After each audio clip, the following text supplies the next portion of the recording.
Try Nurpur की बेहतरीन testing milk है।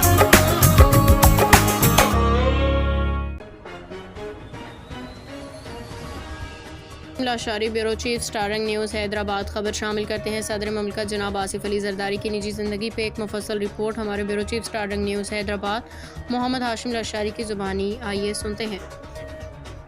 ज़िला नवाबशाह और मौजूदा ज़िला बेनज़ीराबाद के एक गांव फतूहुल जरदारी से ताल्लुक़ रखने वाले जनाब आसिफ अली जरदारी उर्फ सजावर जरदारी 26 जुलाई 1955 को ज़मींदार और ताजर मरहूम हाकिम अली जरदारी के घर पैदा हुए। 32 साल तक आसिफ अली जरदारी अपने वालिद मरहूम हाकिम अली जरदारी के अकलौते बेटे होने के नाते प्यार के साथ ज़िंदगी गुजारते रहे। आसिफ अली जरदारी क़याम पाकिस्तान के बाद पैदा होने वाले पहले पाकिस्तानी सदर भी थे। 70 साला सदर आसिफ अली जरदारी का ताल्लुक बेनज़ीराबाद साबिका नवाबशाह के एक शहर सकरन के एक छोटे से गांव फतूहुल जरदारी से है। उनके दादा मरहूम मोहम्मद हसन जरदारी गंदम के ताजिर और बड़े ज़मींदार थे। 1987 में वालिदैन की मर्ज़ी से उन्होंने साबिक वज़ीर आज़म शहीद बेनज़ीर भुट्टो से शादी की, जो 20 साल 2007 तक जारी रही, जिसका खात्मा बेनज़ीर भुट्टो की नागहानी मौत से हुआ। जनाब आसिफ अली जरदारी 11 साल जेल और 4 साल जलावतनी की ज़िंदगी गुजारी। तकरीबन 5 साल वज़ीर आज़म हाउस इस्लामाबाद गुजारे। वो अक्सर मुलाकातों में कहा करते थे कि मैं या तो वज़ीर आज़म हाउस में रहूँगा या जेल में। अगरचे उन्हें सियासत विरासत में मिली, लेकिन उनका सियासी साल 32 साल की उम्र में मोहतरमा बेनज़ीर भुट्टो से शादी करके शुरू हुआ। उनके वालिद मरहूम हाकिम अली जरदारी की पहली शादी एक पढ़े लिखे घराने की खातून बिल्किस बेगम से हुई, जो सिंध के मुमताज़ सियासी और समाजी रहनुमा सिंध मदरसतुल इस्लाम कराची के बानी हसन अली आफादी की पोती से हुई। आसिफ अली जरदारी उनके यहाँ पैदा हुए। बिल्किस बेगम के इसरार पर मरहूम हाकिम अली जरदारी ने अपना गांव सकरन छोड़ दिया और कराची आ गए। कराची आकर सिनेमा घर और बड़ी बड़ी इमारतें बनाने का कारोबार शुरू किया। उनके वालिद हाकिम अली जरदारी ने कारोबार के साथ साथ सियासत में भी हिस्सा लिया।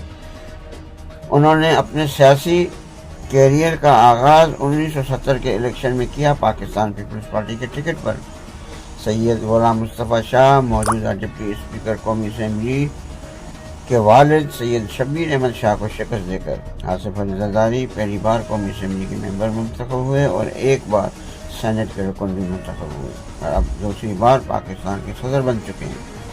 उनकी सियासी कैरियर सरगर्मी 1989 में बेनज़ीर भुट्टो शहीद के खिलाफ अदम एतमाद की तहरीक नाकामी के बाद शुरू हुई। यूं उनकी सियासत के अच्छे बुरे दिन शुरू हुए। पाकिस्तान की सियासत में ज़्यादा अरसे तक सबसे ज़्यादा कैद, तनकीद और इल्ज़ामात में रहने वाले जनाब आसिफ अली जरदारी गुज़िश्ता 35 बरसों से पाकिस्तान की गैर मामूली सियासतदान रहे हैं।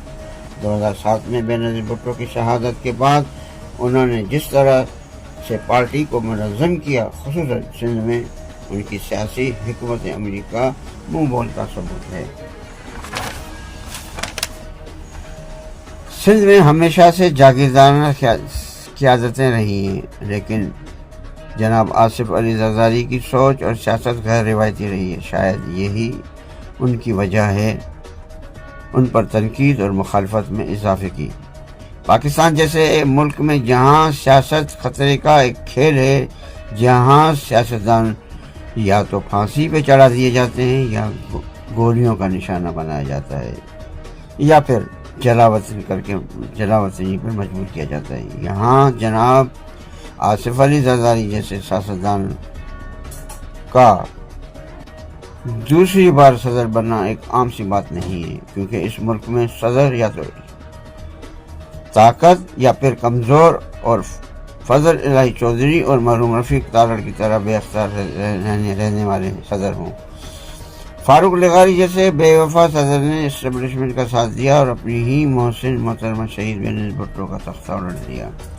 2008 میں جب آصف علی زرداری پہلی بار صدارت کے لیے منتخب ہوئے تو انہیں معلوم تھا کہ اسلام آباد کا صدارتی محل اچھی شہرت نہیں رکھتا بلکہ سازشی محل ہے۔ آصف علی زرداری جب صدر بنے تو انہوں نے اپنی سیاسی زندگی میں بہت سے غیر معمولی فیصلے کیے، جن میں 2010 میں 18ویں ترمیم کے ذریعے صوبائی خود مختاری دینا، اپنے صدارتی اختیارات ختم کر کے پارلیمنٹ کو دینا، نیز ایک آئینی ترمیم کے ذریعے میاں نواز شریف کو تیسری بار وزیر اعظم بننے کی راہ ہموار کرنا اور تمام سیاسی جماعتوں اور اداروں کے ساتھ مفاہمت کی پالیسی اپنانا اور ملک میں ایک نیا کلچر متعارف کروایا۔